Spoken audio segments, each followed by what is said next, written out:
tempe, tahu, dan oncom. Ketiga makanan ini mudah ditemui dalam berbagai sajian masakan di Indonesia, seperti di Jawa Barat. Olahan masakan dengan bahan dasar tempe, tahu, maupun oncom biasanya ada dalam olahan masakan khas Sunda. Olahan paling sederhana dari tempe ialah tempe goreng. Proses memasak dan penyajiannya yang mudah menjadi alasan tempe goreng jadi sajian favorit masyarakat. Di Jawa Barat ada olahan tempe lebar atau dalam bahasa Sunda disebut tempe rubak. Tempe rubak digoreng dengan menggunakan adonan tepung, bentuknya yang lebar menjadi ciri khas tempe rubak. Selain tempe rubak, ada juga tempe bacem yang jadi olahan lain dari tempe. Nah, kalau tahu, pengolahannya mirip dengan tempe. Yang paling sederhana adalah tahu goreng. Namun di Jawa Barat terdapat olahan tahu lainnya, yaitu tahu korowot atau tahu isi. Isinya beragam, mulai dari udang hingga berbagai macam sayuran yang digoreng dan disantap ketika panas. Tidak heran kalau tempe dan tahu memiliki penggemarnya masing-masing. Tempe. Kenapa tuh?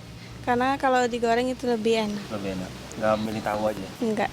Kalau oncom suka nggak? Suka. Kenapa tuh? Karena rempahnya lebih keras. Tahu Kenapa tuh? lebih lembut terus ada gurih gitu. Kalau oncom suka juga nggak? Oncom suka. Biasanya dimakannya sukanya di apa? Sama ketan tuh enak.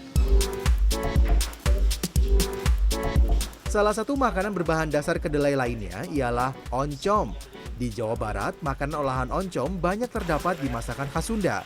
Salah satunya ulu kutek lenca atau sayur tumis lenca yang dicampur dengan oncom.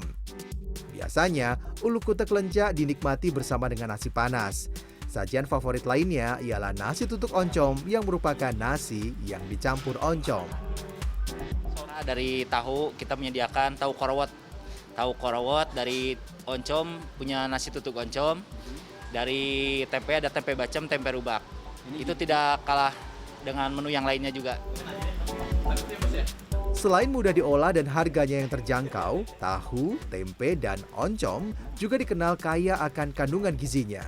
Menurut dokter spesialis gizi Rumah Sakit Melinda Bandung, Johannes Chandrawinata, tempe, tahu, dan oncom memiliki kandungan protein yang cukup tinggi karena berasal dari kacang kedelai yang dikenal sebagai sumber protein nabati. Menurut Johannes, dalam setiap 100 gram makanan tersebut, terdapat kandungan 17 gram protein pada tempe, sementara tahu sebanyak 8 gram dan oncom 13 gram. Tidak heran, ketiganya bisa dijadikan sebagai alternatif pengganti protein hewani karena dianggap lebih sehat. Tapi, kandungan gizi makanan tersebut bisa berubah tergantung cara mengolahnya. Jadi pengolahan itu sangat penting karena nanti akan berpengaruh pada nilai kalori akhir ya. Nah, jadi kalau digoreng tentunya akan ada penambahan minyak yang signifikan jumlahnya sehingga kalorinya akan bertambah secara drastis juga ya. Misalnya kalau makan tempe yang dipotong tipis-tipis kemudian digoreng, itu kesukaannya orang Indonesia kan. Nah, jadi tapi kandungan kalorinya meningkat pesat. Yohanes juga menambahkan konsumsi tempe, tahu, dan oncom maksimal 300 gram dalam sehari atau 100 gram dalam setiap penyajian. Hal ini dilakukan untuk mencegah konsumsi berlebih prebiotik yang terkandung dalam kedelai yang bisa menyebabkan perut kembung.